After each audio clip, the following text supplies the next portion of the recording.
Kalau saya dipaksa harus mengatakan singkat ya atau tidak, saya jawab tidak. Kamu tidak percaya kalau Yesus Sama Tuhan? saja. Tidak. Pak Yusuf, sama saja. Kamu lawan dia yang Berarti Kak Edi Yesus saja. bukan Tuhan. Kak Edi saja lebih baik. Bukan. Benar? Iya. Oh, jadi Yesus itu Kamu bukan lawan apa itu? Di TV aja. Karena Bible sendiri tidak pernah mengatakan Sama demikian. saja. Nah, sekarang saya mau tanya dulu sama kamu. Saya mau tanya dulu sama kamu. Kamu percaya Sama Edis? saja. Percaya nggak kata Edis, Yesus itu bukan Tuhan? Saya tahu, Hah? saya tahu. Tapi kan kamu apa itu, Percaya nggak Pak kata Yusuf, Edis? Kata Edis Yesus itu bukan Tuhan. Percaya nggak kamu? kayaknya editan itu. Saya tahu editan itu. Edis kenapa? Ini saya ulang lagi nih. Makanya dengarkan. akan panjang lebar. Tinggal jawab aja kamu meyakini Yesus itu Tuhan atau tidak. Begitu. Kalau saya dipaksa harus mengatakan singkat ya atau tidak, saya jawab tidak. Sama saja. Kamu Ini tidak percaya kalau Yesus itu Tuhan? Pak Ustadz, lebih baik. Tidak percaya. Sama saja. Kita ini 11-12. Kita ini 11-12. Sama saja, Pak Bukan. Yusuf. Benar? Iya. Malas. Oh, jadi Yesus itu bukan Tuhan. Ya, karena Bible sendiri tidak pernah mengatakan demikian. Hah, kabur. Malah Kata Edis Yesus bukan Tuhan, kau percaya nggak? Malah hilang kau. Macam mana? Aduh. Halo, selamat malam. Halo, selamat malam. Ngalah. Ya. Kristen, Bang. Silakan Kristen. buka dulu kameranya lah. Ya, Silakan open cam dulu. sudah. Oke, ya udah, silakan. Ini Pak Dehe juga Kristen. Anda Ya, mau kalau bertanya Pak atau De mau Kristen ditanya itu nih? saya Apa gimana? meragukan karena pengakuan iman saja tidak bisa. Ragu, mengaku Pak Kristen. De. Karena pengakuan imannya tidak bisa, jadi dia tidak bisa ngaku-ngaku Kristen. Gini Pak Ustadz, jadi begini saya mau Iya. jelaskan ke Pak Ustadz supaya paham ya. Bahwa memang Yesus tidak pernah menyebut nama Kristen di Alkitab. Betul, 100%. Tidak ada di Alkitab atau di dalam Terus? Bible. Dia menyebut murid-muridnya. Nah, yang menyebut orang Kristen itu adalah orang Antioquia. Sebutan kepada pengikut-pengikut Yesus. Karena kenapa mereka sebut Kristen? Karena pola hidupnya, gaya hidupnya seperti Yesus. Maka disebutlah sebagai Kristen. Artinya pengikut Yesus. Jadi bukan Yesus tidak mengenal, itu sebutan orang Antioquia. Tapi Yesus mengenal setiap orang yang pengikutnya. Jadi memang kata Kristen tidak pernah dipakai Yesus. Itu disebutkan oleh orang Antioquia. Bisa paham? Jadi Pak Kristen Ustadz? ini berarti Kristen ini bukan pengikut Yesus tapi pengikut Paulus gitu. Oh tidak. Kristen itu tadi kan orang Antioquia menyebut Kristen karena mereka itu yang melihat. mempelopori Kristen ini dibangun kan Paulus, betul nggak? Oh tidak. Dari Paulus mana itu pula? hanya mengajarkan pengajaran Kristus. Tidak ada Paulus Ya, iya. mempromosikan Kristen. Ustadz jangan ngawur. Tidak ada. Paulus juga tidak menggunakan kata Kristen. Tidak ada. Jadi jangan ngawur. Jadi yang benar Paulus itu tidak adalah menggunakan orang kata Kristen. Antioquia yang menyebut pengikut-pengikut Yesus itu adalah Kristen. Karena melihat gaya hidupnya, pola hidupnya seperti Yesus. Maka mereka sebutlah sebagai Kristen. Tapi Yesus menyebut pengikutnya adalah murid-muridnya. Jadi itu yang harus dipahami. Jadi Murid-muridnya pernah nggak disebut Yesus dengan Kristen? Yesus tidak pernah menyebut mereka Kristen. Memang saya tadi sudah bilang toh di Alkitab Yesus tidak pernah menyebut. Yang menyebut Kristen itu adalah orang-orang di Antioquia yang menyebut orang-orang di pengikut Yesus Antioquia. itu adalah Kristen. Sudah paham ya? Ya. Tadi Ustadz sudah sebut Kalau munculnya di Antioquia, berarti yang diikuti Yesus atau Paulus? Lu enggak.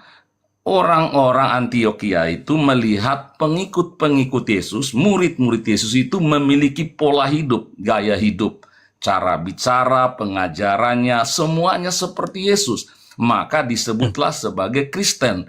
Kristen itu sesungguhnya sebutan yang seperti sindiran kepada pengikut-pengikut Yesus. Tetapi tujuannya adalah menyatakan bahwa mereka ini adalah pengikut Yesus yang punya gaya hidup, pola hidupnya seperti Yesus. Jadi memang istilah Kristen itu tidak pernah keluar dari mulut Yesus, Iya. tidak ada.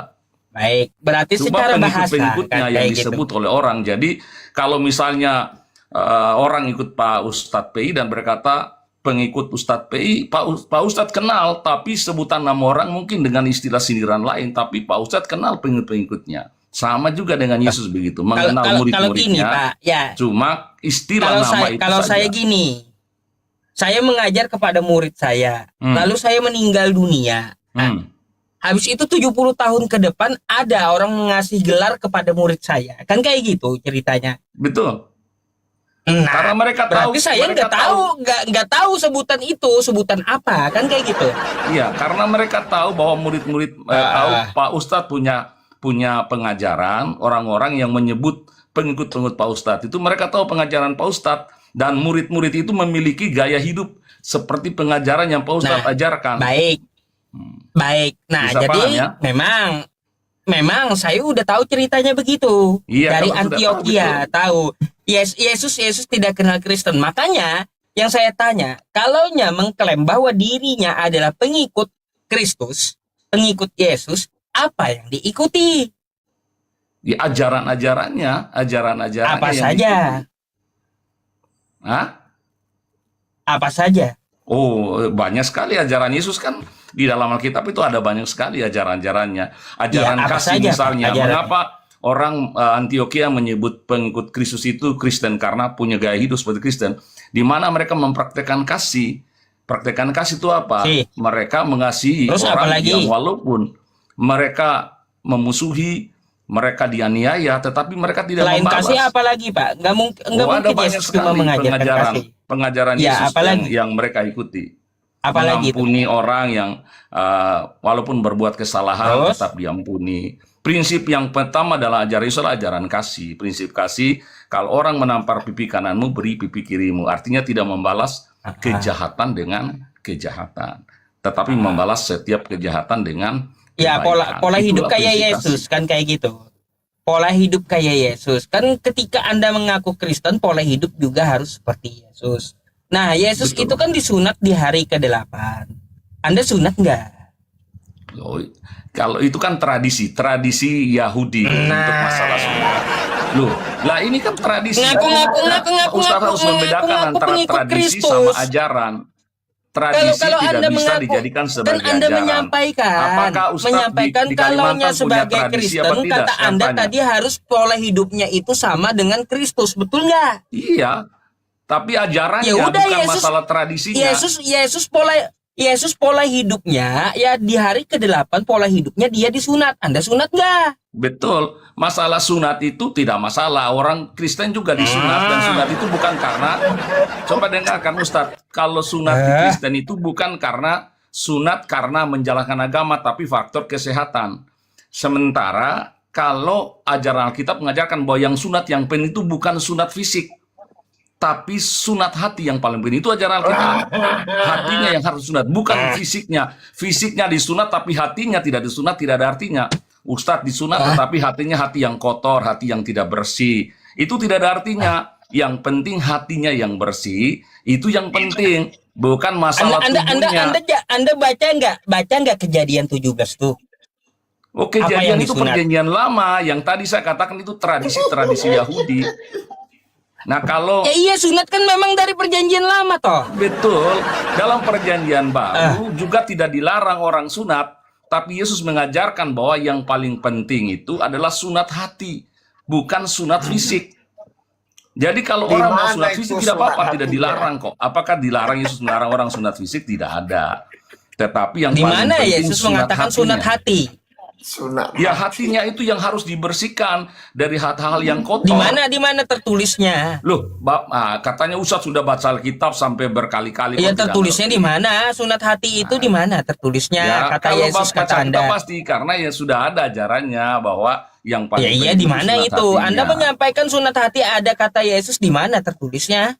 Oh, di dalam Alkitab ada, tetapi Nggak, saya di tidak mana? akan membuka Di- buat ada, karena di mana? kalau Anda Makanya di bilang bahwa mana? sudah Saya membaca tanya. itu harus baca. Jadi Sekarang saya Iya, tidak mau saya diskusi memang udah masalah sunat baca. karena itu masalah sunat itu. Gini, saya sudah membaca Sebentar, kitab saya Anda, tidak mau makanya diskusi saya masalah pertanyakan. sunat, karena Bentar, tadi saya diskusi masalah saya sudah membaca judul kitab Anda yang ini, Pak. diangkat. Ya, Judul yang diangkat Udah itu saya baca berbicara semuanya. tentang Kristen. Anda Jadi saya menyampaikan bicara tentang asumsi Kristen, gitu saya tidak bicara terhadap masalah yang Yesus, lain, karena ajaran itu akan Yesus nggak jebak ada. kusir. Yesus mengatakan tentang masalah sunat hati itu nggak ada. Ada Makanya dalam di mana Alkitab, saya baca yang minta? benar. Ada Di mana? Di mana? Alkitabnya. Di mana? Ada dalam Alkitab. Di mana? Rasul Sebutkan di Paulus mana? mengajarkan itu, bukan Yesus tapi Rasul Paulus mengajarkan. Paulus. Loh, Paulus itu mengajarkan firman. Yang saya tanya Yesus, bukan Loh, Yesus Paulus. Paulus mengajarkan firman itu juga kita harus ikuti sebagai ajaran Tiba-tiba firman, berubah bukan ke hanya Paulus Yesus. kau. Di Kita mana mengikuti sih? ajaran Alkitab itu bukan hanya ajaran Yesus, ada juga ajaran firman yang dituliskan oleh Rasul Tadi Paulus. kamu dan itu menyampaikan firman. kata Yesus. Kalau Kata Yesus Anda sunat kata hati Muhammad itu di Anda mana? ikuti enggak? Saya dengar kata Muhammad Anda ikuti enggak? Kata Yesus sunat hati itu di mana? Kata ras firman Tuhan Rasul Paulus. Tapi saya tanya Muhammad berkata Anda Paulus percaya tidak? lagi, Paulus. Anda bicara juga tidak benar. Kalau Aduh, Anda juga berkata-kata nggak Muhammad, konsisten Anda Anda tuh, percaya. ya. Yaitu firman. Firman. Kita percaya Larinya Alkitab ke itu juga di Paulus. Rasul Paulus itu juga firman. Anda menyampaikan tentang Yesus, tiba-tiba saya tanya larinya ke Paulus. Loh, enggak, itu ajaran firman.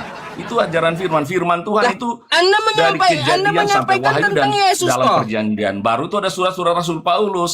Jadi Anda tidak boleh Anda kan hanya menyampaikan tadi tentang memotong-motong Yesus. sesuai dengan pendapat Anda, Loh, tapi sesuai Anda dengan yang firman. menyampaikan, bukan saya memotong-motong. Anda yang menyampaikan sunat Iya, hati itu kata ajaran Yesus. Kekristenan itu tidak hanya Iya, di mana? pegang di ajaran di kata-kata Yesus, tapi seluruh ajaran Alkitab di dalam perjanjian baru itu percaya bahwa itu firman. Dan kita lakukan itu, Ya. termasuk ajaran Rasul Paulus yang itu Kata-kata adalah Yesus firman yang sunat hati diwahyukan. itu di mana? Nah, saya tidak sempat buka, tetapi ada. Kalau saya buka itu nanti Iya. ada. Karena saya sedang pegang HP, jadi saya tidak buka. Tetapi Rasul Paulus mengajarkan bukan masalah sunat. Karena itu masalah Taurat. Paulus sedang mengajarkan Taurat, bukan masalah sunat fisik, tapi sunat hati itu yang paling penting. Sunat fisik juga tidak dilarang. Itu ajaran Rasul Pak, Paulus. kalau kamu menyampaikan kata Yesus, kasih ayatnya, Saya jangan tidak kau katakan campur ke kata Yesus, kata Paulus. firman. Beda. Kata Ajaran Yesus dengan ajaran Paulus tuh beda.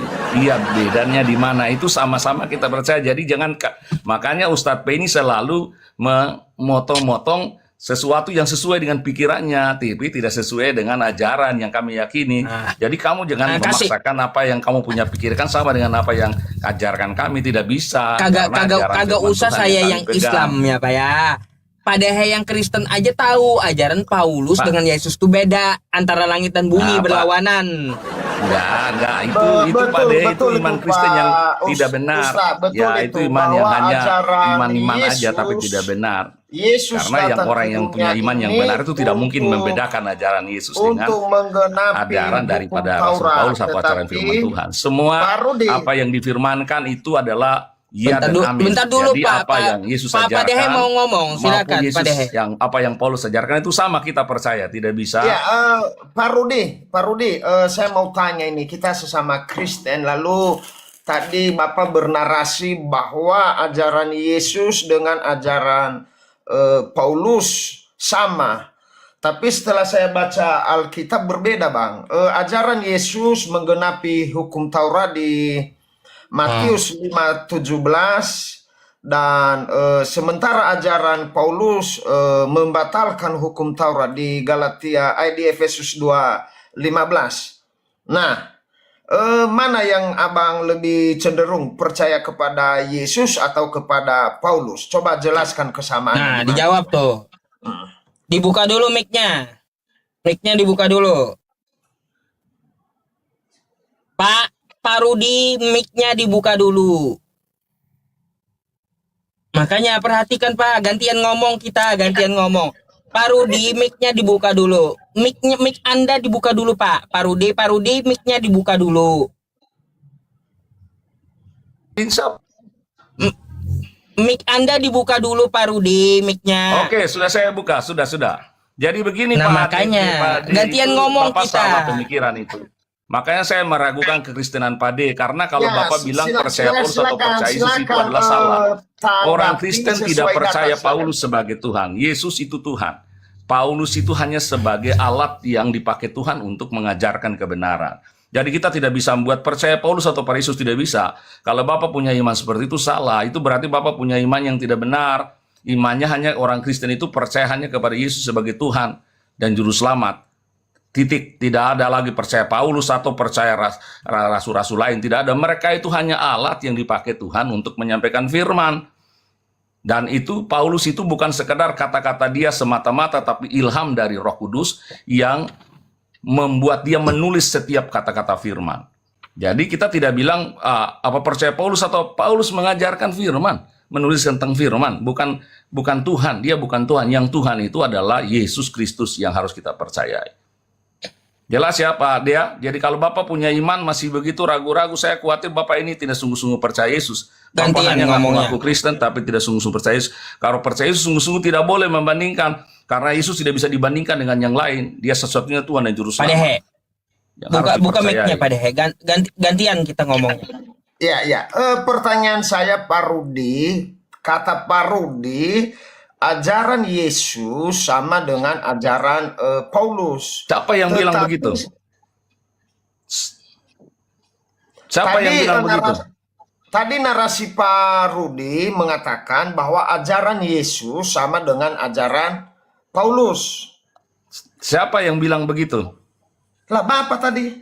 Oh, saya bilang bahwa ajaran Yesus itu ajaran firman, Rasul Paulus juga mengajarkan firman, sama-sama mengajarkan kebenaran firman. Jadi tapi tidak bisa kita bilang kita percaya Yesus atau percaya Paulus, karena Yesus itu yang kita percaya. Kalau orang Kristen tidak percaya Paulus sebagai Tuhan, dia cuma sebagai alat, sebagai hamba yang mengajarkan kebenaran firman. Bisa jelas? Iya, saya mengerti. Lalu bagaimana pendapat Pak Rudi mengenai ajaran Yesus menggenapi hukum Taurat, ajaran Paulus membatalkan hukum Taurat di Ajaran Efesus. Yesus datang untuk menggenapi saya jelaskan semua dulu datanya. hukum Bentar Pak Taurat. Rudi. Sebentar. Ya Pak Rudi, selesaikan dulu pertanyaan Pak Dehe-nya. Baru Sebentar, Anda Pak. ngomong. Pak Rudi ya, saya jelaskan dulu datanya. Iya. Ya, kalau Bapak jelaskan data yang Matius dikutip dengan tidak tepat itu biasanya cuma 5:17. Yesus mencari untuk datang Pak Rudi, memberi Anda pendapat bisa Bapak. bentar Pak Dehe. Pak Rudi, Anda bisa diskusi nggak? Dengarkan dulu Bisa, cuma pertanyaan asal orang, tidak pertanyaan boleh orang mengutip sampai data yang selesai tidak benar. dulu. Selesaikan dulu orang bertanya, baru kau jawab. Jangan orang bertanya kau juga ikut ngomong. Ya, karena pertanyaannya tidak jelas. Ya makanya Anda belum mendengarkan gitu. Jadinya nggak jelas. Andanya yang nggak jelas, bukan pertanyaannya yang nggak jelas. Pertanyaan orang belum selesai, Anda potong. Yang nggak jelas Andanya, bukan pertanyaannya. Oh, bukan. Dari tadi kan bertanya dia kan bertanya antara Ya Paulus dan udah, Yesus, saya sudah ya tahu. udah selesaikan dulu pertanyaan Saya orang. sudah tahu Ya, pertanyaan pertanyaannya, orang Pak. perhatikan dulu pertanyaannya apa, dia menjabarkan apa, baru kau jawab. Iya, saya sudah tahu Gantian ngomong maksud gitu. pertanyaannya bahwa Yesus datang menggenapi Ya Taurat, udah, ajaran kita Yesus. perhatikan dulu. Saya belum tahu pertanyaannya. Saya sudah Apa? tahu, Silakan, Pak karena Dehe. tadi dia sudah sampaikan. Ya sudah, saya nggak tahu apa pertanyaannya. Coba kita dengar dulu.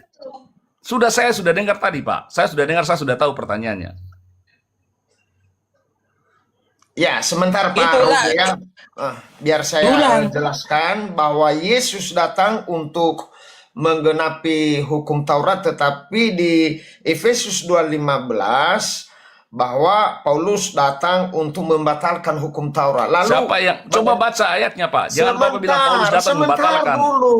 Bapak Sebentar, baca, nanti jangan Bapak jawab. narasi Iya, itu nanti narasi saya itu baca. Bapak baca. Ya, lalu kata Paulus, dengan matinya sebagai manusia, ia telah membatalkan hukum Taurat dengan segala perintah dan ketentuannya.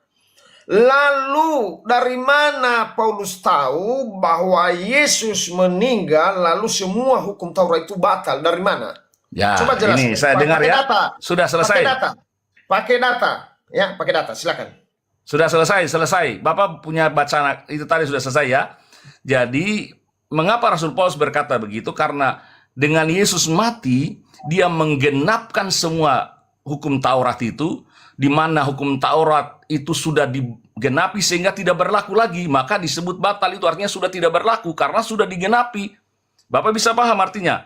Apa maksudnya? Sudah digenapi, sudah tidak berlaku. Hukum Taurat itu orang harus mempersembahkan korban untuk penghapusan dosa dan sebagainya. Yesus sudah mati menghapus semua dosa manusia, maka tidak lagi berlaku hukum Taurat itu. Maka disebut batal karena sudah tidak lagi perlu mempersembahkan korban penghapus dosa. Karena Yesus sudah sebagai anak domba yang telah menghapus semua dosa umat manusia.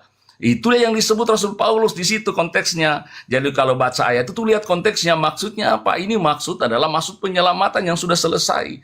Yesus di atas kayu berkata sudah selesai. Berarti sudah menyelesaikan tugas penyelamatan dengan sempurna, maka tidak ada lagi berlaku hukum Taurat. Karena sudah selesai, Pak Rudi, Taurat digenapi. Pak Rudi, Tidak ada Pak lagi Rudi, kamu penyembahan jawab kayak korban gitu, untuk keselamatan. membatalkan itu, menggenapi itu di mana? Itu tertulis di mana? Loh, ini saya menjawab pertanyaannya Pak D tadi, Ustadz Pei, bahwa tadi Iya, saya perhatikan menggenapi.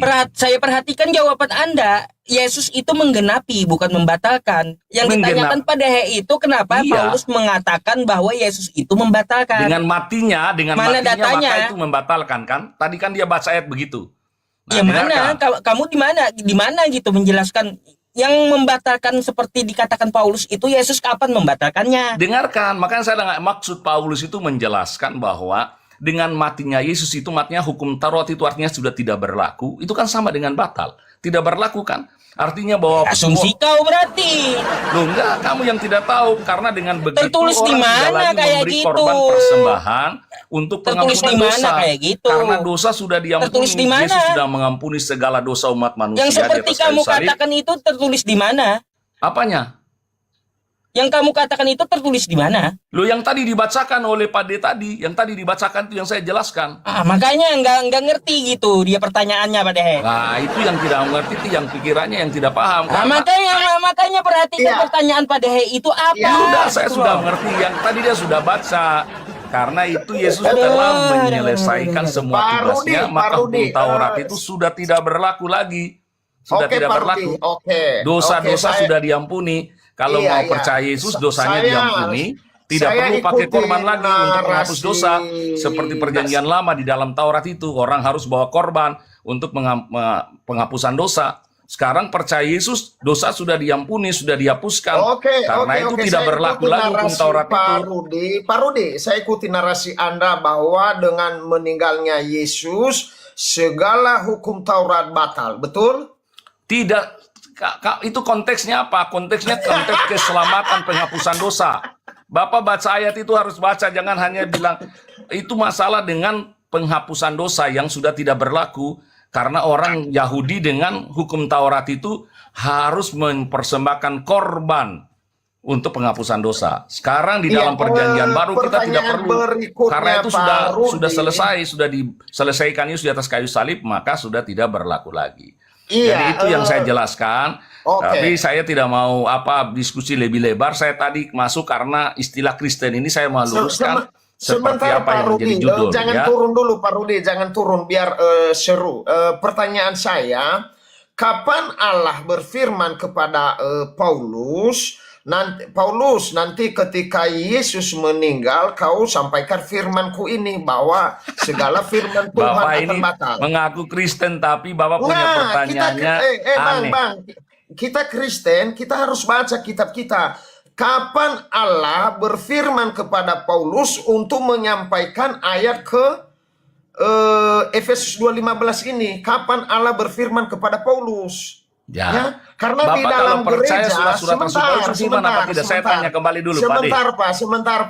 Nah, saya harus Karena tanya Bapak juga dulu, karena Bapak kalau bertanya begitu, Karena saya di meragukan dalam pertanyaan gereja, Bapak. di dalam Saya harus gereja boleh tidak bertanya pernah- juga, kalau Bapak mengaku orang Sebentar Kristen, saya harus dulu. tanya juga Bapak dulu. Kalau Sebentar, Bapak ngomong sebagai lah. orang Kristen, percaya nggak surat-surat Rasul Paulus itu adalah firman? Saya tidak percaya. Nah, karena itu Bapak perkataan bukan Paulus. Kristen. Saya Karena mengatakan dia Bapak datang bukan untuk Kristen. Bapak membatalkan hanya hukum menipu Taurat. sebagai Kristen. Karena kalau orang tidak percaya bahwa surat Rasul Paulus itu firman, itu bukan Kristen, Pak. Itu Bapak hanya Iya, ngaku Kristen. makanya Bapak tidak Bapak sungguh-sungguh dengar, Kristen. Bapak kapan itu Allah hanya berbohong. Gantian Di ngomongnya. sini bahwa Bapak Kristen. Karena orang Kristen pasti Gantian. percaya surat Rasul Paulus adalah Ada. Bentar, saya mute dulu. Bisa nggak gantian ngomong kita tuh, ya? Ngomong satu-satu, Pak Dehe ngomong. Habis itu baru kamu Pak Rudi ngomong. Gitu, gantian kita ngomongnya. Jangan nyerocos terus. Tuh tahu nggak kamu kumute itu? Kumute itu.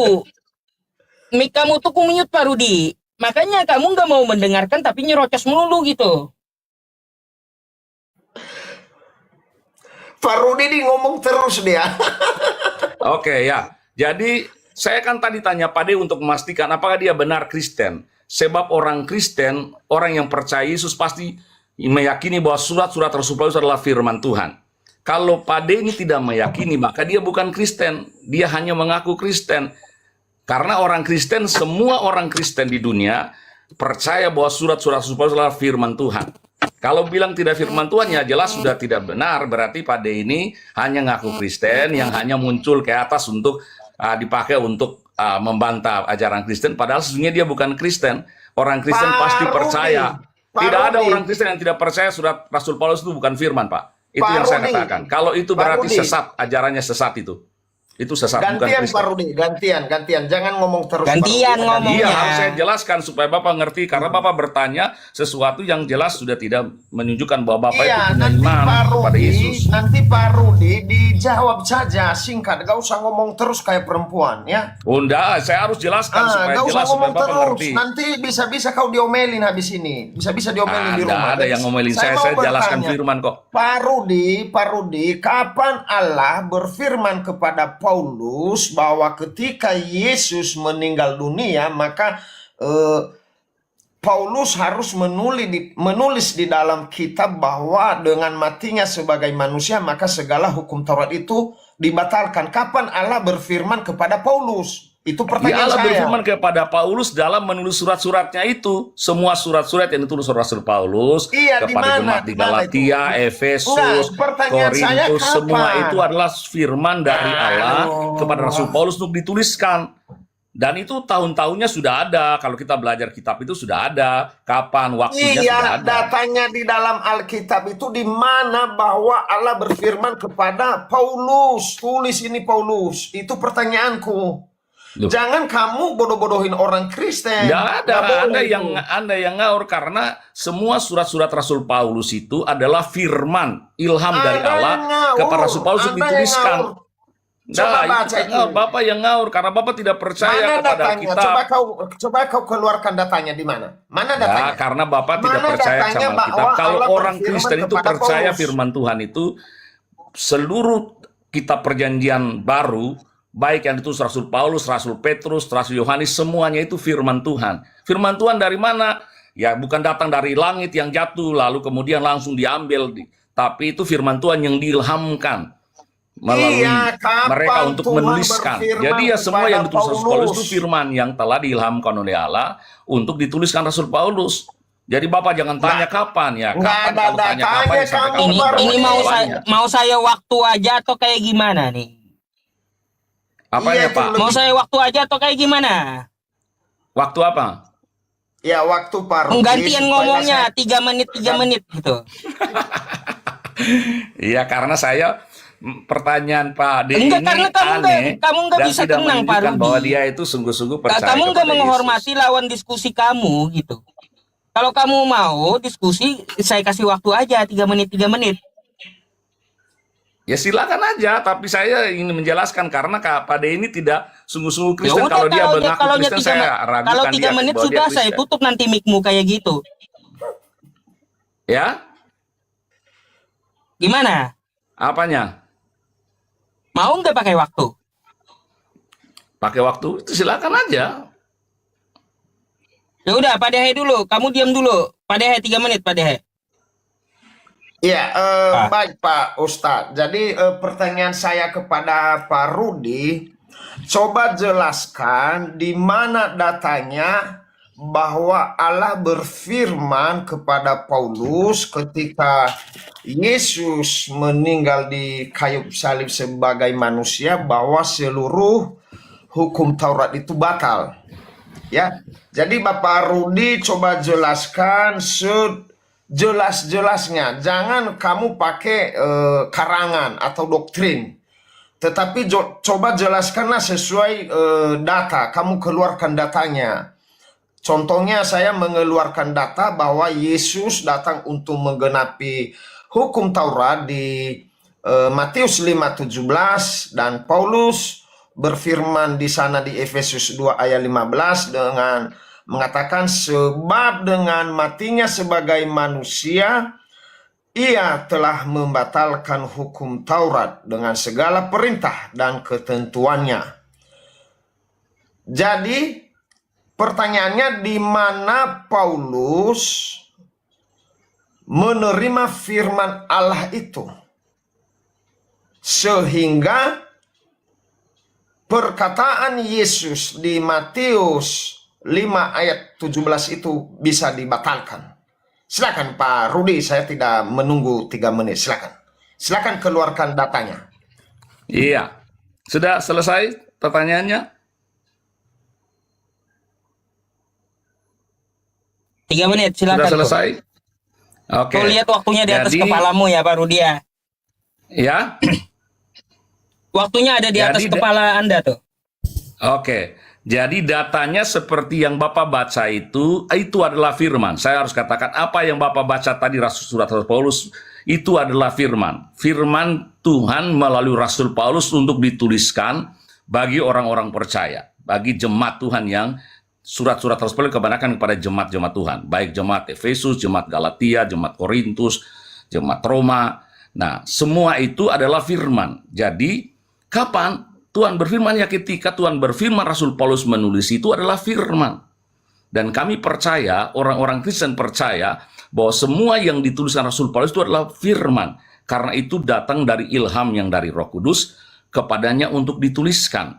Walaupun itu dalam bentuk surat-surat kepada jemaat, tetapi itu firman.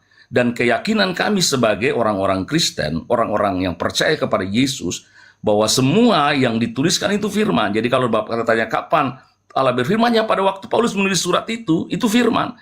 Yang Bapak baca tadi itu firman. Dan firman yang kami percayai bahwa itu adalah kebenaran yang harus dijalankan atau ditaati. Jadi itu Pak, jadi saya tidak akan buka ayat-ayat karena waktu juga, dan juga saya ini sedang lagi pegang HP, tidak bisa buka di Alkitab sini, tetapi saya hanya mengatakan bahwa semua apa yang dituliskan oleh Rasul Paulus itu adalah firman. Allah berfirman melalui Rasul Paulus untuk dituliskan kepada orang-orang percaya. Dalam hal ini kepada jemaat-jemaat yang pernah dilayani atau digembalakannya, sehingga ia menulis surat-surat kepada mereka. Dan semua orang yang percaya Yesus mengakui bahwa itu adalah firman. Sudah jelas Pak De? Jadi kalau Bapak tidak yakin bahwa surat Paulus itu firman, ya sudah, berarti Bapak memang bukan orang yang percaya kepada Yesus dengan sungguh-sungguh sebagai orang percaya. Karena orang Kristen semua percaya begitu. Kalau ada orang Kristen yang tidak percaya surat Rasul Paulus itu firman, ya sudah diragukan kekristenannya atau dilakukan sebagai pengikut Yesus. Dia hanya mengaku-ngaku tetapi ternyata bukan pengikut Kristus. Jadi ya saya meragukan kalau Pak D ini sungguh-sungguh pengikut Kristus kalau tidak meyakini bahwa surat Rasul Paulus itu adalah firman. Ya oke, itu saja Pak. Mungkin waktunya kalau sudah habis ya. Udah. Tidak perhatikan. Pak Dehe sekarang, silakan.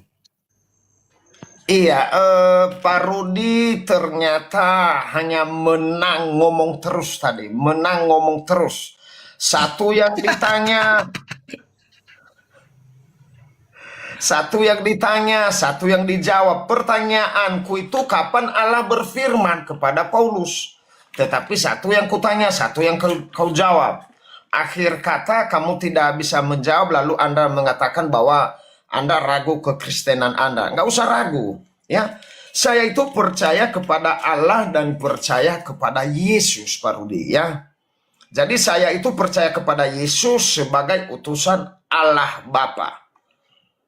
Nah, jadi Pak Rudi jangan mengajarkan ikan untuk berenang. Ya, jangan mengajarkan ikan untuk berenang karena kita orang Kristen tidak pernah berdebat kita dengan seorang pendeta di dalam gereja.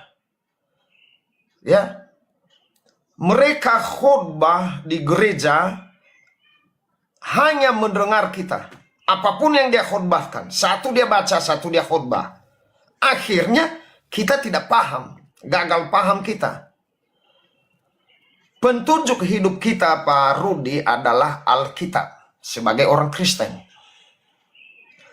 Tetapi jangan Anda membela perkataan Paulus. Di dalam Alkitab tidak ada pembatalan hukum Taurat. Ya, coba kita baca Matius 5:17 itu. Jangan kamu menyangka bahwa aku datang untuk meniadakan hukum Taurat atau kitab para nabi. Aku datang bukan untuk meniadakannya, melainkan untuk menggenapinya. Ya. Ayat ke-19. Karena itu siapa yang meniadakan salah satu perintah hukum Taurat, sekalipun yang paling kecil, dan mengajarkannya demikian kepada orang lain, ia akan menduduki tempat yang paling rendah di dalam kerajaan surga. Tetapi siapa yang melakukan dan mengajarkan segala perintah-perintah hukum Taurat, ia akan menduduki tempat yang tinggi di dalam kerajaan surga. Artinya, siapa yang membatalkan hukum Taurat, maka dia yang akan menduduki yang terendah di surga. Begitu, Pak Rudi. Jadi tidak ada hukum Taurat dibatalkan. Baik. Sebelum ke Pak Rudi, saya sapa dulu. Assalamualaikum Ustaz Talib. Assalamualaikum. Belum ada suaranya. Belum ada suaranya Ustaz Talib. Ya udah. Mungkin dia perbaiki ini dulu. Silakan Pak Rudi. Waktumu tuh, buka mic-nya. 3 menit dari sekarang. Silakan kamu jawab. Baik, terima kasih. Jadi begini, jadi dari pernyataan Pak D tadi saya sudah bisa membuat kesimpulan bahwa Pak D ini memang benar-benar bukan Kristen. Karena tadi dia hanya bilang percaya kepada Allah dan Yesus sebagai utusan. Orang Kristen tidak ada yang punya iman seperti itu. Jadi kalau Bapak ngaku Kristen, ya jelas tidak. Karena itu Bapak bukan Kristen. Orang Kristen tidak ada yang mengakui bahwa Yesus hanya utusan. Yesus itu Tuhan dan Juru Selamat. Itu karena kalau ada orang yang mengaku diri Kristen tapi tidak mengaku Yesus sebagai Tuhan Juru Selamat, maka dia bukan Kristen. Itu roh antikris namanya. Kalau dalam firman Tuhan berkata roh antikris, karena dia tidak mengaku Yesus sebagai Tuhan. Jadi itu pertama. Jadi kalau Pak D ini mengaku Kristen, saya sudah bisa membaca bahwa bukan Kristen, karena dengan mengatakan Yesus itu hanya utusan, dia hanya percaya sebagai utusan, maka itu bukan iman Kristen. Yang kedua, Bapak yang baca dalam kitab Matius semuanya itu benar, itu adalah semua firman Tuhan. Bahwa hukum Taurat tidak dibatalkan, tapi Yesus datang menggenapi hukum Taurat. Semua yang dulu diajarkan oleh hukum Taurat harus melakukan penyembahan untuk bisa diselamatkan, darah, menyembeli anak domba supaya darahnya bisa menyucikan dosa-dosa. Yesus datang, kemudian dia disalib, darahnya di atas kayu salib tercurah untuk mengampuni semua dosa-dosa umat manusia. Sehingga orang tidak boleh lagi memberikan korban persembahan anak domba, karena itu sudah selesai dikerjakan oleh Yesus. Itu yang disebut oleh Rasul Paulus artinya batal, dalam arti sudah tidak berlaku. Tidak lagi berlaku karena Yesus anak domba Allah yang sudah menghapus segala dosa umat manusia, kata firman Tuhan. Sehingga tidak diperlukan lagi apa yang disebut dengan pengorbanan itu.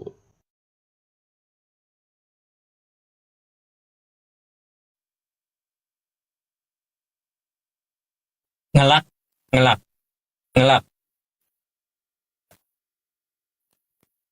Halo Pak Rudi. Ustaz Talib, Assalamualaikum. Waalaikumsalam warahmatullahi wabarakatuh. Sekarang ada suaranya ya? Ada. Oh ya, siap. Oke, lanjut. Ini Pak Rudinya nih ngelak ini. Keputus Pak Dehe. Keputus macam mana? Aduh, sayang sekali dia turun. Iya. Jaringan mungkin. Kita ganti dengan kawan Kristen yang lain gitu ya. Masih banyak nih yang antri. Enggak, sedikit aku tadi ya, Afwan, sambil nunggu Pak Dehe. Tapi agak lucu tadi dia katakan pernyataan Paulus itu firman Tuhan semuanya. Padahal Paulus sendiri berkata, aku berkata bukan berdasarkan firman Tuhan. Ada pernyataan dari Paulus seperti itu, tapi dia berkata itu firman Tuhan. Kan lucu jadinya. Apa maksudnya Tuhannya Paulus? Enggak juga kan? Ya, silakan, makanya. silakan. Aneh memang.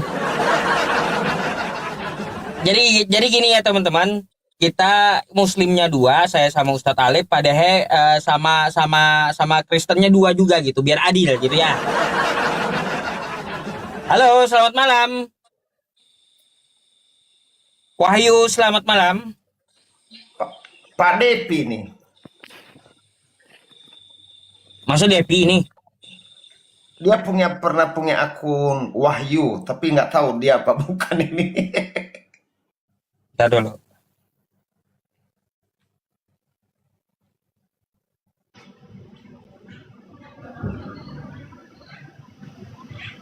Halo, selamat malam.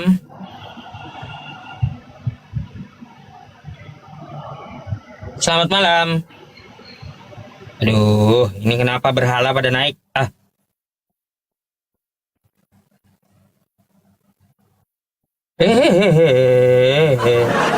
Salah pula, salah naikin saya. Aduh. Selamat malam. Selamat malam. Oh yes, selamat malam. Aduh, sabar ya. Mana ini? Kalaunya dinaikin ya, harap ngomong gitu, jangan jadi berhala. Nggak ada penyembah berhala di sini. Halo, selamat malam. Pak Ustadz itu Pak Dehe itu diturunkan aja, numpang aja itu kalau itu. Kalau Kristen tidak mungkin dipertanyakan imannya. Jadi turun aja. Oh, open cam dulu ya saya.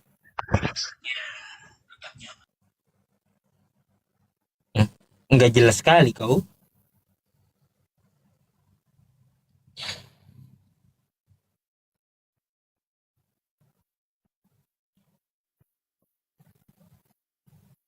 Tat, yang debat antum aja Tat malam ini yang Islam. Saya cuma ngatur-ngatur ini aja. Ngatur-ngatur rumah aja. Enggak sih, bareng-bareng aja kita. Enggak, kan dari tadi aku nyimak juga nih Ustadz, dan Pak Dehe juga ya Ustadz, dari tadi nyimak. Ketika tadi yang aku lupa yang tadi namanya siapa itu, dia berkata bahkan persembahan kurban pun sudah dibatalkan, dia bilang, oleh Yesus, diganti oleh Yesus yang mati di atas kayu salib. Menurut saya ini asumsi pribadi loh, atau asumsi sebuah doktrin pengajaran di gereja. Karena Yesus tuh nggak bilang seperti itu. Bahkan Yesus pernah mengajarkan lakukanlah persembahan sebagaimana dilakukan oleh Nabi Musa. Bahkan di dalam penggenapan yang dilakukan oleh Yesus, dia berkata, jika engkau mempersembahkan persembahanmu, jika engkau hendak berkurban di atas mezbah, engkau teringat akan sesuatu terhadap saudaramu, kesalahan terhadap saudaramu, suruh berdamai dulu. Ini aturan berkurban itu ada, bukan dihilangkan, bukan dibatalkan. Itu tertulis di dalam penggenapan yang diajarkan oleh Yesus. Logikanya begini. Ini umat Islam nih, contoh mau masuk masa Idul Adha, kurban. Nah, sebelum kita berkurban, kita ada kesalahan dengan saudara-saudara yang lain dari ucapan, perilaku, sikap yang menyinggung.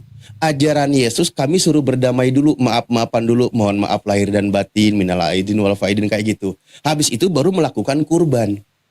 Dan itu digenapi oleh Yesus ajarannya. Bukan dihilangkan kurban persembahan binatang hewan itu, enggak. Cobalah teman-teman Kristen ketika Yesus mengajar, yang dia ajarkan itu jangan dilompat. Korban binatang diganti oleh korban manusia. Itu kan ajaran dari orang lain, bukan dari Yesus. Sejauh yang saya baca dari ajaran Yesus gitu.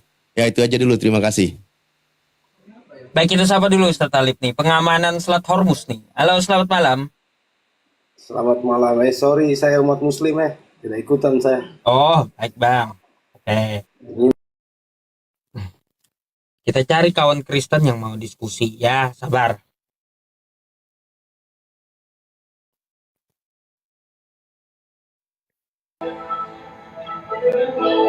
Halo, selamat malam. Assalamualaikum Ustaz.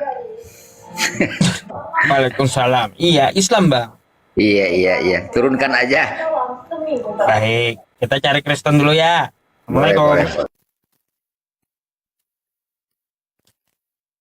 boleh. Coba yang Muslim multinya di ini aja ya, di apa? Dihilangkan gitu. Halo, selamat malam. Orang biasa selamat malam. Selamat malam. Malam. Ente Islam atau Kristen, Bang? Kristen, Bang. Silakan kalau mau ikut diskusi dibuka dulu kameranya.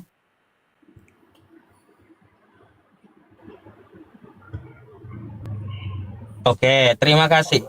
Ya, di sini ada Ustadz Alif, saudara saya, dan Pak Dehe dari Kristen juga, cuma agak beda gitu pahamnya Pak Dehe dengan Kristen kebanyakan. Kemungkinan kita bisa diskusi, berembuk, dan yang ngomong mungkin akan saya gedekan nanti gitu. Siapa yang mau ngomong duluan? Mungkin orang biasa dari Anda ada pertanyaan atau boleh kami tanya gitu?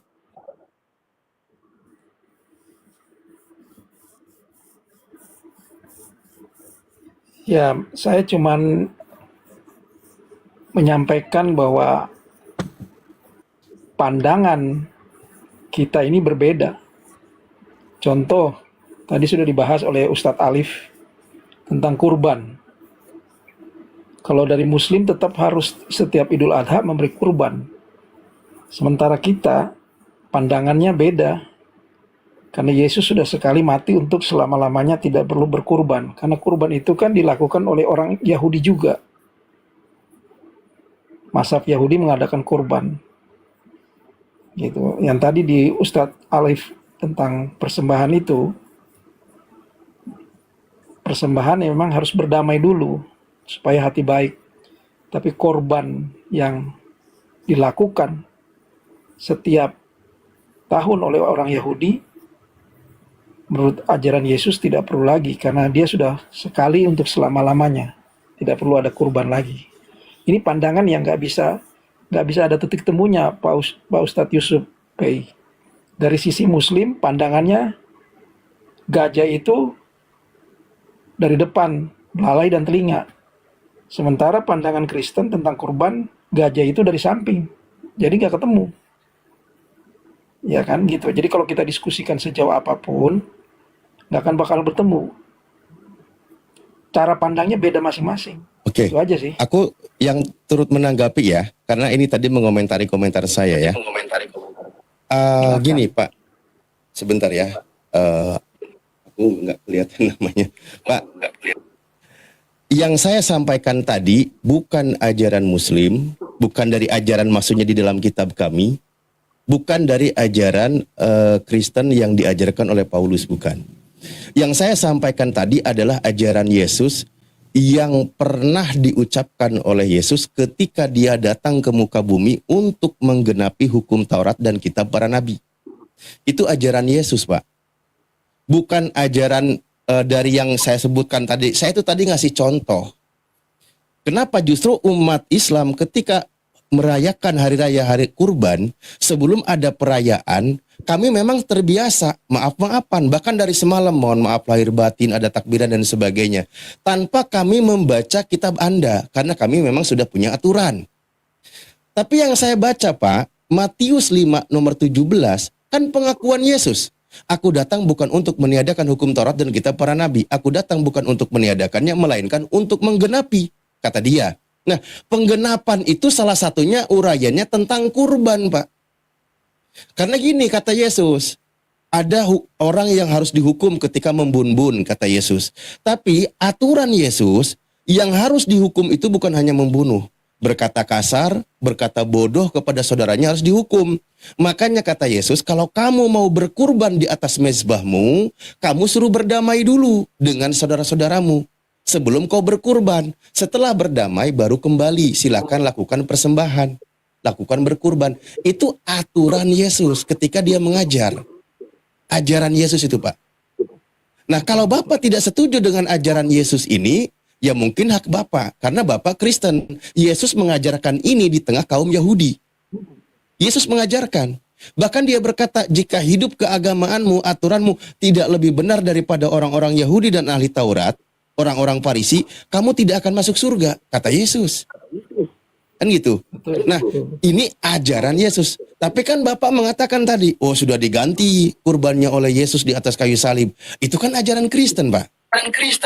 Sebagaimana tadi yang teman-teman Kristen mengutip, matinya Yesus sebagai manusia di atas kayu salib telah membatalkan hukum Taurat dengan segala perintah dan ketentuannya. Efesus 2 nomor 15. Itu memang ajaran Kristen yang dikutip, yang diajarkan oleh Pak Paulus. Makanya tadi Pak Dehe bertanya, itu siapa yang berfirman kepada Paulus seperti itu?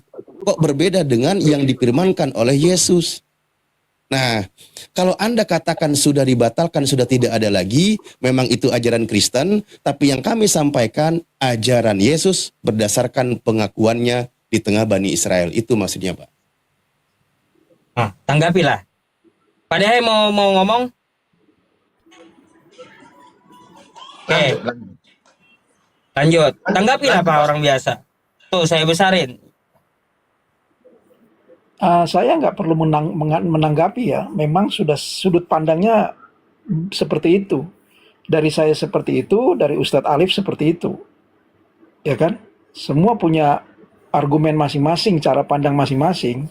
Buat saya nggak salah. Memang seperti itu. Tapi buat kita yang di Kristen sudah mengatakan bahwa Yesus mati di kayu salib sebagai korban untuk selama-lamanya, nggak perlu bawa korban lagi. Karena dia korban satu-satunya. Makanya waktu Yesus mati, tirai bait Allah itu terbelah. Gitu ya. Tirai bait Allah terbelah. Nah, itu kita tafsirkan bahwa matinya dia masuk ke ruang Maha Kudus. Kan ada halaman ruang suci, ruang Maha Kudus, itu bait Allah di Israel. Jadi dia nggak perlu lagi kita kurban. Tapi kalau dari sudut pandang Muslim, Idul Adha itu bagus. Sebelum Idul Adha besok potong kurban, harus maaf-maafan, itu bagus, memang itu ajaran. Tapi buat kita, nggak perlu lagi untuk kurban lagi gitu. Ini kan sudut pandang yang berbeda. Kalau untuk didiskusikan ya nggak akan ketemu ujungnya Pak Ustadz Yusuf, pakar Islamologi. Begitu Pak Ustadz Alif. Oke. Jadi ketika saya paparkan, Pak, saya bilang ini yang ketika saya baca bukan dalam sudut pandang Muslim kami, ajaran kami ya. Maksudnya yang dalam kitab kami, kalau kami memang sudah begini adanya. Tapi yang sedang saya bacakan adalah ajaran Yesus. Kalau memang Anda katakan berbeda dengan apa yang saya paparkan, artinya secara tidak langsung Bapak itu sedang mengatakan saya berbeda dengan ajaran Yesus. Itu yang saya tangkap. Karena yang saya paparkan itu adalah ajaran Yesus. Anda katakan berbeda dengan saya, artinya Anda berbeda dengan ajaran Yesus. Kan gitu poinnya, Pak. Bahkan gini, Pak ya. Betul memang tadi contoh. Bahkan sampai Anda katakan makanya Yahudi tidak lagi berkurban karena sudah diganti. Itu nggak nyambung, Pak. Bangsa Yahudi itu tidak melakukan kurban. Bahkan sebenarnya masih ada sampai sekarang. Tapi intinya mereka tidak itu karena bait Allah sudah hancur, Pak. Bukan karena diganti oleh manusia, bukan. Karena mereka tidak percaya Yesus Tuhan. Jadi nggak ke sana gitu. Nah, Anda berkata tadi memang karena pakai dalilnya orang Kristen yang cukup ringan dalam menjalankan keagamaannya. Bahkan di dalam Galatia dijelaskan bahwa kamu tidak dibenarkan melakukan hukum Taurat. Tidak seorang pun yang dibenarkan oleh karena melakukan hukum Taurat. Memang ada seperti itu. Contoh yang tadi saya uraikan itu hukum Taurat. Penggenapan maksudnya yang dilakukan oleh Yesus beserta penggenapannya.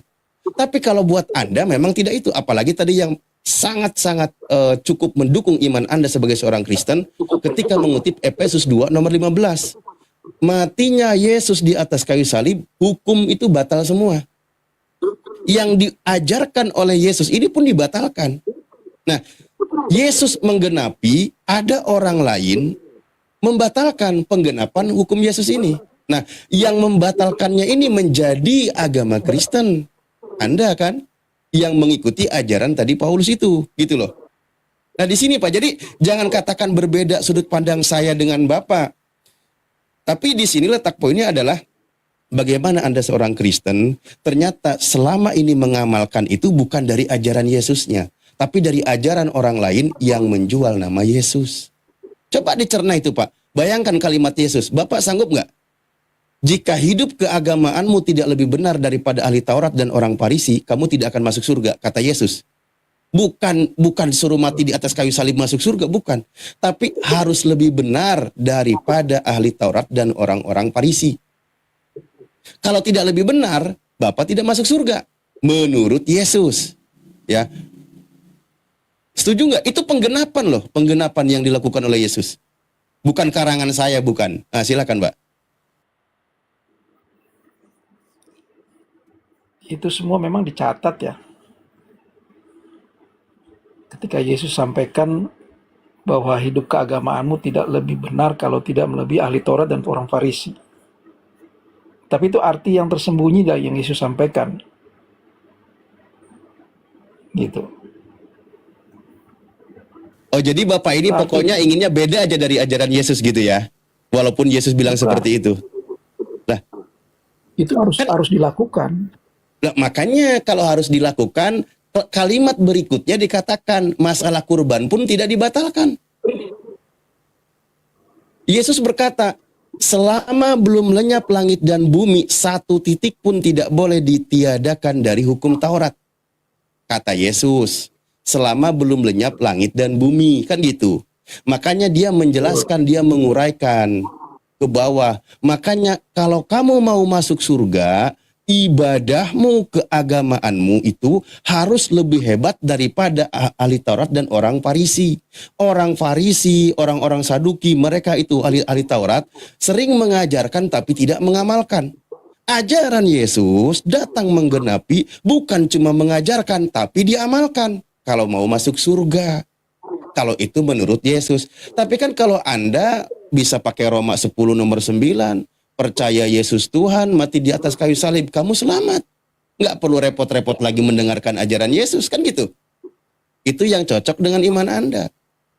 Bahkan tadi yang lebih hebat yang tadi itu. Ajaran hukum Taurat tadi, itu semua udah dibatalkan. Nah, coba, Bapak kan sekarang sudah batal semua hukum Taurat kan? Batal, katanya batal. Yesus kan mati di tiang salib itu batal katanya. Batal. Maka kalau dalam hukum Taurat, contoh yang Yesus katakan, kamu telah mendengar firman jangan berzina, batal. Nggak ada lagi larangan berzina. Bebas kan? Itu hukum Taurat, Pak. Nah, gimana? Sekarang begini. Gimana? Hukum Taurat itu tidak bisa satupun manusia melakukannya. Nggak bisa. Berarti nggak ada yang masuk surga kalau gitu, Pak. Kata Yesus, nggak akan kamu masuk surga. Nah, jadi karena tidak bisa, Yesus melakukan sesuai dengan apa yang dia lakukan. Maksudnya, ketika dia melakukan, memberikan contoh, nah kita semua harus mengikutinya. Jadi hukum Taurat itu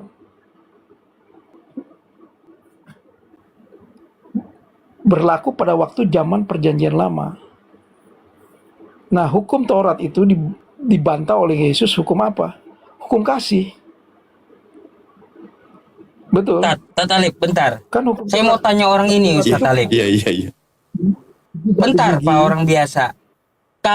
Kalaunya masalah hukum-hukum di Taurat, di perjanjian lama, itu udah batal, kata kamu kan kayak sunat, terus kayak makan babi, kan itu udah batal kan?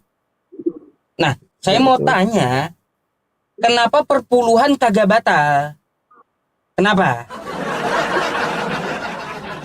Perpuluhan itu dari perjanjian lama loh. Sunat batal, ya daging babi batal. Tapi kenapa perpuluhan kagak batal? Kenapa? Coba jelaskan sama saya. Kenapa tuh? Perpuluhan itu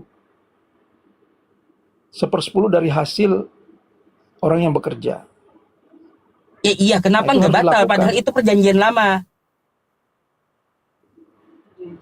Perjanjian baru juga ada, Yesus mengatakan tentang persepuluhan. Loh, Perpuluhan itu perjanjian lama, bukan perjanjian baru. Itu untuk suku Lewi.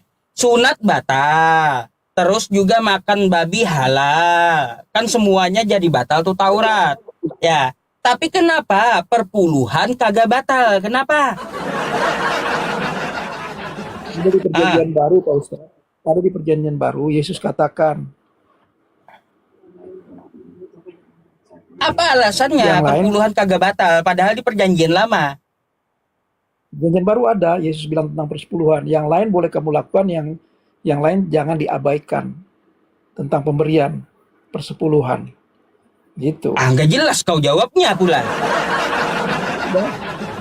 Ada, Pak Ustaz. Iya. Kalau perpuluhan batal, susah bayar angsuran nanti gitu.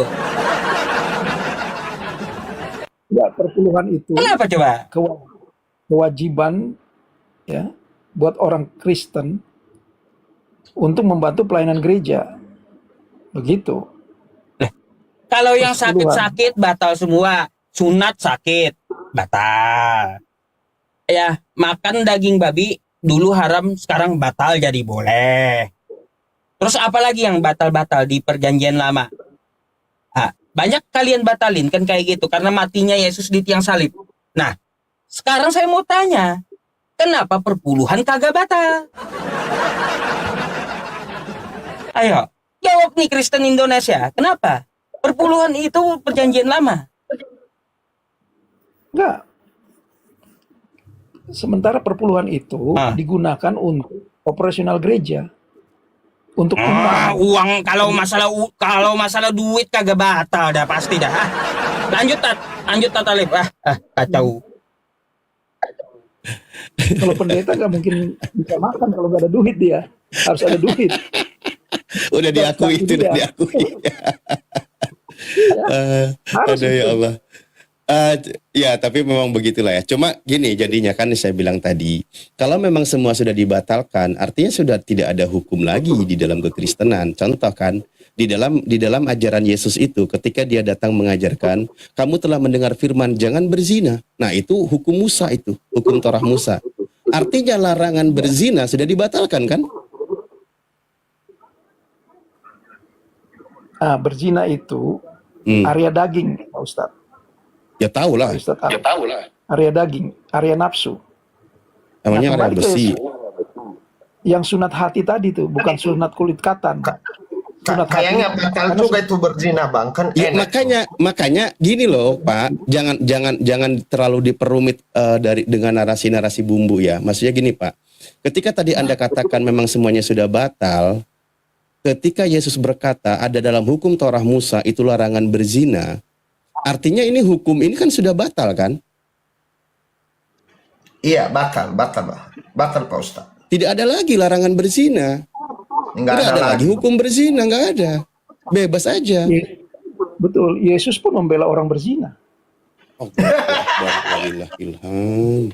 Iya kan? Hancur ini moral kalau kayak gini jadinya, Pak. Nah, ada di Alkitab ditulis satu perempuan itu. Kalau sampai dilegalkan tidak ada larangan perzinahan, apa bedanya dengan orang-orang yang tidak beragama? Pantas kata Yesus. Apa beda dengan hewan kalau kayak gitu, tak? Iya.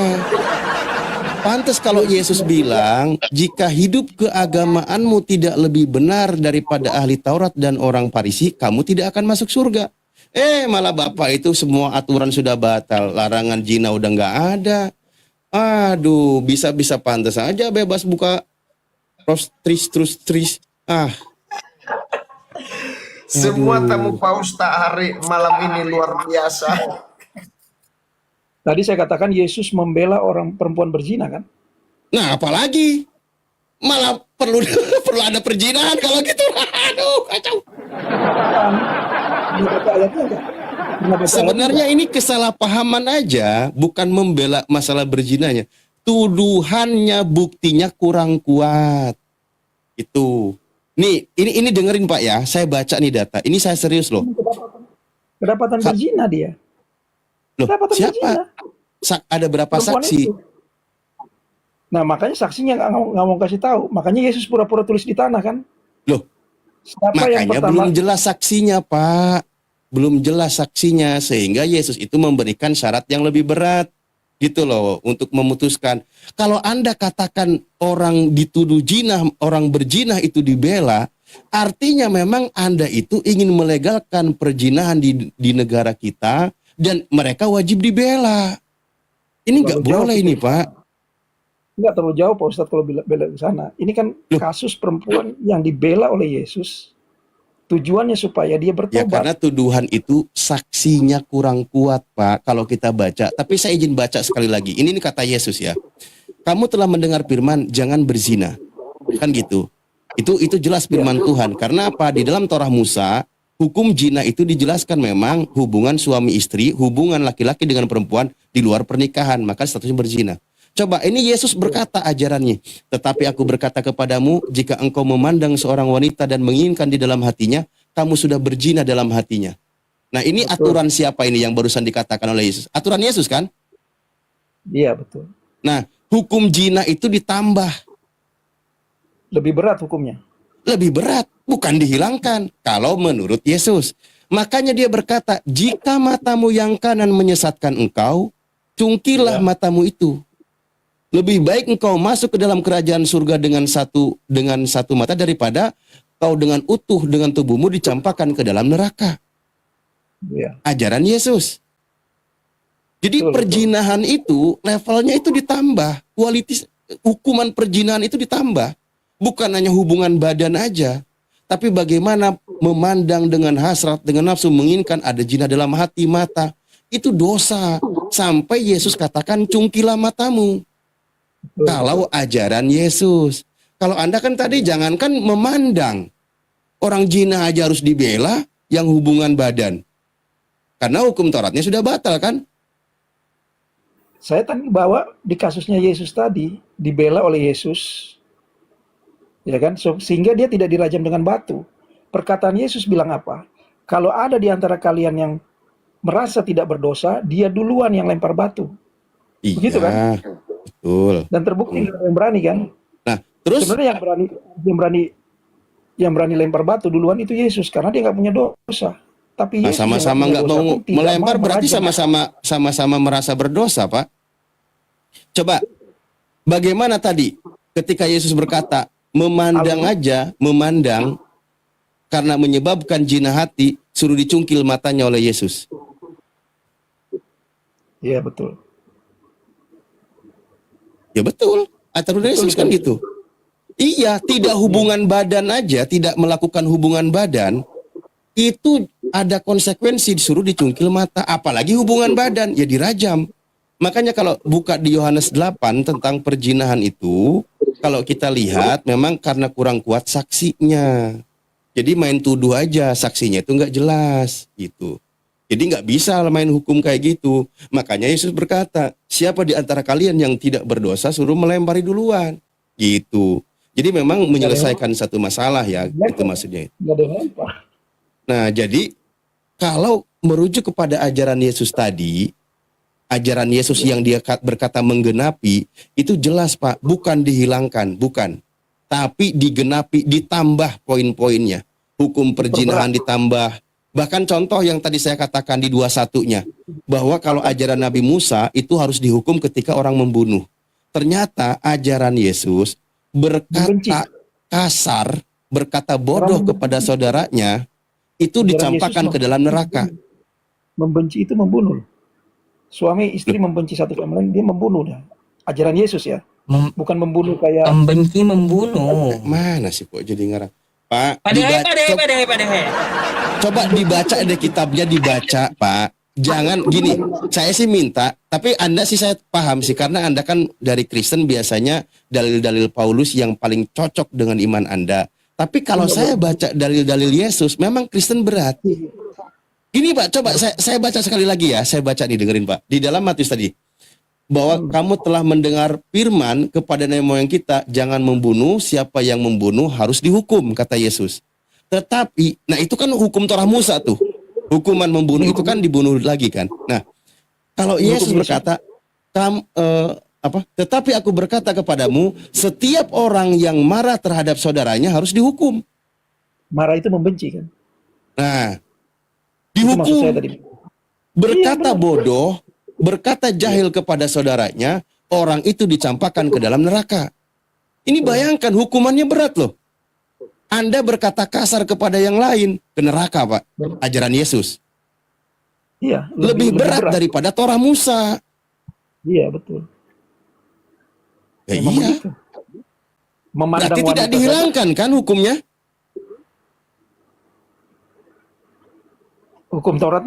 Hukum Tauratnya dihilangkan, tapi hukum Yesus tidak dihilangkan. Kok jadi hukum Tauratnya dihilangkan? Ini kayak mana ini? Astagfirullahaladzim. Aduh.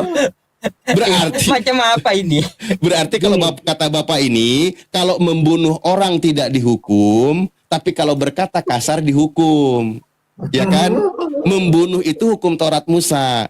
Ya, itu tidak dihukum lagi, dibatalkan. Tapi kalau berkata kasar kepada saudaranya harus dihukum, kan gitu. Ya kan? Kita pakai. Nah, kenapa saya tadi katakan hukum Taurat dihilangkan, tapi kita menggunakan hukum Yesus. Kenapa orang membunuh? Karena awalnya karena membenci, gitu kan? Kenapa timbul Ya perbunuhan? nggak semua orang membenci membunuh, Pak. Nggak, gini. Jangan tafsir seenaknya, Pak. Mohon maaf ya, biar edukasinya dapat. Yesus berkata, kamu telah mendengar firman yang disampaikan oleh nenek moyang kita. Jangan membunuh. Setiap orang yang membunuh harus dihukum, kan gitu. Itu Taurat Musa, kan? Betul. Batal nggak ini hukum? Itu kan levelnya Yahudi. Saya Kalau tanya, kita pakai batal hukum- nggak hukum ini? Buat Yahudi nggak batal. Kalau buat Buat kita Kristen? ikutin hukum Yesus. Buat Kristen? Ikut hukumnya Yesus. Saya tanya, buat Kristen batal nggak? Lah levelnya kan lebih naik. Loh, saya buat tanya, Yahudi. buat Anda batal nggak hukum ini? Hukum Taurat.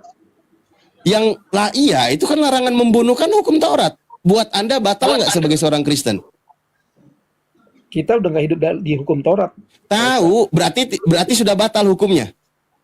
Iya, kita nggak ikut hukum Taurat. Oh, berarti sudah boleh membunuh orang. Tidak boleh membunuh. kan? Itu lebih Lah, gimana? Kita nggak bahas masalah pembunuhan. Masalah tidak Yang boleh dibahas membenci. pembunuhan kok gimana sih? Yesus sendiri yang Hukumnya bilang, Yesus. bukan saya. Ya, hukumnya Yesus kan bukan membunuh, membenci. Kamu sudah membenci saudaramu, itu sudah berdosa. Nah, berarti kalau membunuh tidak masalah. Lebih baik nggak membunuh, lebih baik tidak membenci supaya tidak membunuh. Asalnya begitu. Loh, Permasalahan enggak gitu, akarnya- Pak. Kalimatnya enggak gitu. Kalimatnya jangan diperkosa ajaran Yesusnya, Pak. Tadi kan hukum membunuh itu kan hukum yang diajarkan kepada nenek moyang kita, kepada Nabi Musa. Bahwa orang itu nanti harus dihukum, ada konsekuensi. Contoh hukum kisos, kan kalau kami sebutkan bahwa nyawa ganti nyawa, itu kan diajarkan juga oleh Nabi Musa, kan gitu. Nah, hukum ini, hukum Torah Musa ini berdasarkan iman Anda sebagai seorang Kristen, batal atau tidak? Kalau saya, itu hukum itu kan buat orang Yahudi, bukan buat saya. Ya berarti batal lah. Buat Anda nggak berlaku kan? Yang berlaku hukumnya Yesus. Hukum Apa kasih. hukum Yesus yang berlaku? Hukum kasih. Gimana maksudnya? Yaitu dikasih pipi kiri, tampar pipi kiri, kasih pipi kanan. Jadi Hukum kalau kasih, dibunuh pokoknya anak, setorin juga ibunya. Oh, nggak terlalu berpikiran ke situ. Contoh ya. Kan Bapak hukum kasih. bilang, pipi kiri kasih pipi kanan. Kalau anak Anda dibunuh, Bapak ngasih apa lagi? Hukum kasih itu disimpulkan hanya satu, Pak Ustadz Alif. Mengampuni. Mengampuni. Nah, Jadi kalau kasih ditampar pipi kanan, dikasih pipi kiri, artinya mau mengampuni. Dasarnya kasih. itu penggenapan hukum yang diuraikan oleh Yesus, tapi bukan tentang ini, Pak. Beda. Beda, Pak. Jadi hukum Taurat, bagi saya, hukum Taurat itu batal, tapi hukum kasih yang digenapi. Iya, contoh kalau dibunuh berarti nggak ada masalah. Contoh, mohon maaf, keluarga Anda, maaf ya, ini contoh yang tidak diharapkan lah. Keluarga Anda, mungkin istri Anda dibunuh orang. Nah, sebelum dibunuh diperkosa juga anak Anda. Ya udah, kasih aja kan? ya itu hukum kasih begitu memang. Nggak Iya, gampang. kasih aja kan? Itu Ampun, saya levelnya lebih tinggi. Kira Itu kalau kayak levelnya gini, kasih aja. Itulah Anak hukum diperkosa, bini diperkosa, habis itu dibunuh, kasih aja, kasih. Kasih udah, kasih. Kasih. Kasih aja udah. Kasih semua. Pak Dehe, Hati-hati cewek-cewek Kristen ngeri saya Ustadz nanti Alif. kalau kalian kena kejadian. Hukumnya Yesus Nanti memang suaminya lebih kasih aja, kasih. Hukum Yesus Ustadz lebih Alif, berat. coba Pak Dehe mau ada tanggapan Iya. nggak beliau gitu Aduh. dari penjelasannya ini Pak Dehe? Iya, baik Pak Ustadz, sedikit saya tambahkan dari Bapak, dari Pak siapa nih, orang biasa. Mungkin Pak orang biasa ini agak keliru sedikit mengenai firman Tuhan ini. Mengapa saya katakan keliru? Katanya hukum Taurat batal. Tetapi kata Yesus tidak ada satu titik pun hukum Taurat itu batal. Contohnya beliau mengatakan tadi bahwa hukum perzinahan. Bahkan setelah Yesus datang ke dunia ini, semakin berat hukum itu. Contoh, Yesus mengatakan, Iya, betul. jika kita melihat perempuan dan ingin, itu sudah dosa. Udah berzina, Ini benar. tanpa kita melakukan, sudah dosa. Tetapi kata Bapak Orang biasa. tadi mengatakan bahwa orang biasa itu bukan dosa. Nah, mungkin Bapak bukan orang biasa ini jarang membaca firman Tuhan ini yang disampaikan oleh Yesus. Ya, jarang. Dan sedikit lagi saya katakan, saya sependapat dengan Pak Ustadz Alif bahwa ajaran Yesus itu memang meneruskan ajaran-ajaran yang ada di dalam Alkitab, hukum Taurat. Karena setiap perkataan Yesus itu datang daripada Bapa. Contohnya dia mengatakan di Yohanes pasal 10 ayat 37. Dia mengatakan Yesus di sana bahwa jikalau aku tidak melakukan pekerjaan-pekerjaan Bapakku, janganlah percaya kepadaku. Tetapi jikalau aku melakukannya dan kamu tidak mau percaya kepadaku, percayalah akan pekerjaan-pekerjaan itu, supaya kamu boleh mengetahui dan mengerti bahwa Bapa di dalam aku dan aku di dalam Bapa. Artinya ajaran Yesus ini adalah satu, ajaran dari Bapa. Semua perintah hukum Taurat tidak ada satupun yang batal Pak orang biasa. Termasuk hukum perzinahan, pembunuhan, dan lain-lain. Jadi jangan Pak orang biasa ini nanti salah anggapan bahwa dengan meninggalnya Yesus sebagai manusia, maka semuanya hukum Taurat itu batal. Itu bohong Pak orang biasa ya. Jangan diteruskan ajaran Bapak itu ya. Dan Paulus, Pak Dehe, Paulus. Dan jangan beranggapan bahwa kematian Yesus ini adalah Bapak orang biasa tadi bernarasi bahwa dengan matinya Yesus maka semua dosa diampuni. Enggak ada itu Pak orang biasa. Enggak ada dosa yang diampuni. Ya. Matinya Yesus di kayu salib karena orang-orang Yahudi, karena ahli-ahli Taurat Yahudi ada di Matius. Nah, biar paham sedikit Pak, maaf ya Pak Ustaz, agak lama sedikit ini.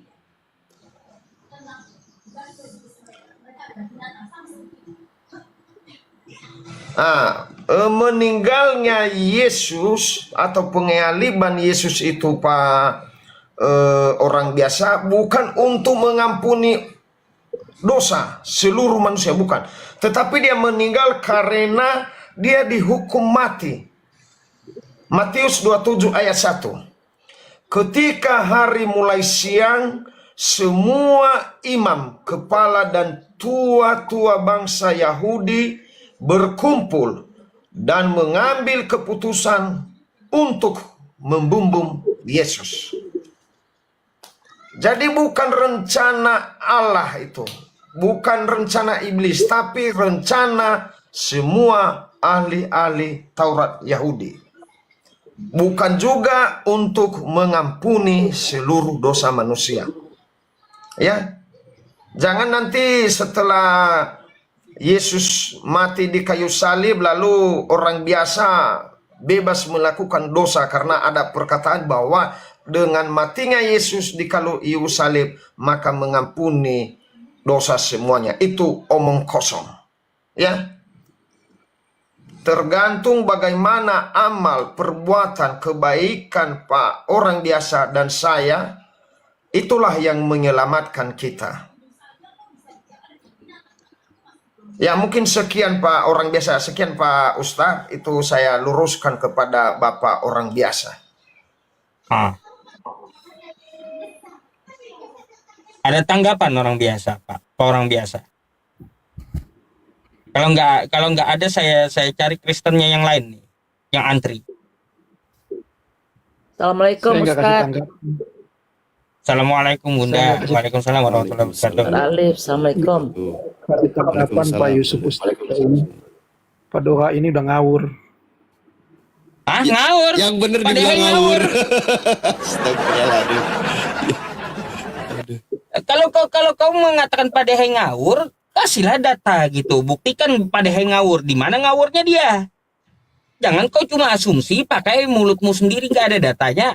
Pada yang ngawur, saya pun bisa juga ngomong kau yang ngawur gitu.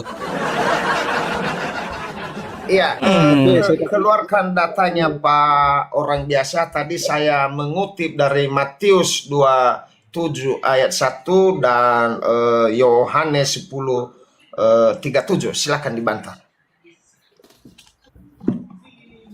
Ya, jadi bicara tentang matinya Yesus di kayu salib ya. Ya, keluarkan datanya. Data dikeluarkan. Jangan asumsi saja. Kita pada bilang itu karena dibunuh oleh ahli Taurat, diserahkan kepada tentara Romawi. Iya, itu silakan dibaca. Matius. Betul, itu ayatnya ada. Tadi saya sudah mengeluarkan data. Matius, silakan Anda baca. Betul, itu ayatnya itu betul. Matius Adalah. Masa kamu malas ambil kitabmu, Pak orang biasa? Kau naik diskusi modal apa gitu loh? Ah. Matius berapa? Iya. Susah kali kawan-kawan kita ya Kristen ini teman-temannya. Malas gitu baca-baca tuh malas. Baca kitabnya aja malas. Macam mana? Matius 27 ayat 1. Silakan Pak orang biasa dibantah. Matius 27 ayat 21. Ayat 1. Ayat 1 ya.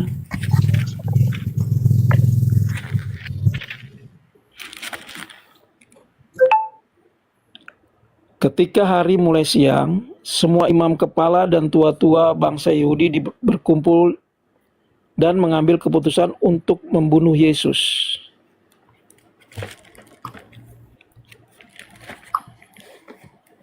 Dasarnya kenapa mereka membunuh Yesus? Dasarnya menurut Alkitab, Yesus menghujat Allah. Sesuai ada istiadat Yahudi, setiap hari Sabat seorang dibebaskan dan Yesus Barnabas dibebaskan dan Yesus Kristus disalibkan.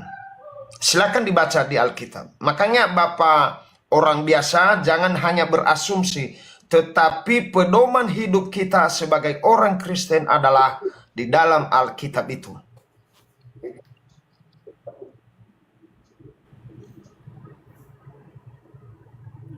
Jangan hanya mendengarkan yang manis-manis dari para oknum pendeta yang berkhotbah, tetapi marilah kita membaca Alkitab kita yang ada di rumah. Begitu Pak orang biasa ya, dibaca. Saya juga tahu karena saya membaca. Dibaca, jangan diketekin kitab tuh. Hanya. Buat apa kalau kitabnya nganggur diketekin aja, dibacalah kitab. Buat apa? Betul. Kan gitu. Ya, silakan Pak orang biasa. Silakan dibantah lagi. Apalagi yang Pak orang biasa tanya. Ganti pemain dah dulu. Yang di bawah antri juga kasihan lama nunggu. Oke? Buat yang dibantahnya apa ini? Gak ada ini. Kan bingung kan dia nggak perhatikan. Aduh. Ya udah Pak orang biasa ya, belajar dulu dah ya. Kita ganti pemain dulu. Kelamaan. Masa dia aja gitu. Gini amat ya. Yang penting mungkin di sini tamu saya tuh akut semua. Stadium 4 semua di sini. Susah sembuh. Iya, maksudnya kayak ini loh, mohon maaf ya, kayak orang yang baru keluar dari gereja yang penting suka didoktrin tentang percaya Tuhan, disalibkan kamu selamat, nggak perlu pusing-pusing nyapa mikirin tentang ajaran. Kau diundang. Makanya dari tadi kan bantahan semua itu yang ada, ajaran Yesusnya. Adanya kayak gitu, yang enak-enak aja semua udah batal.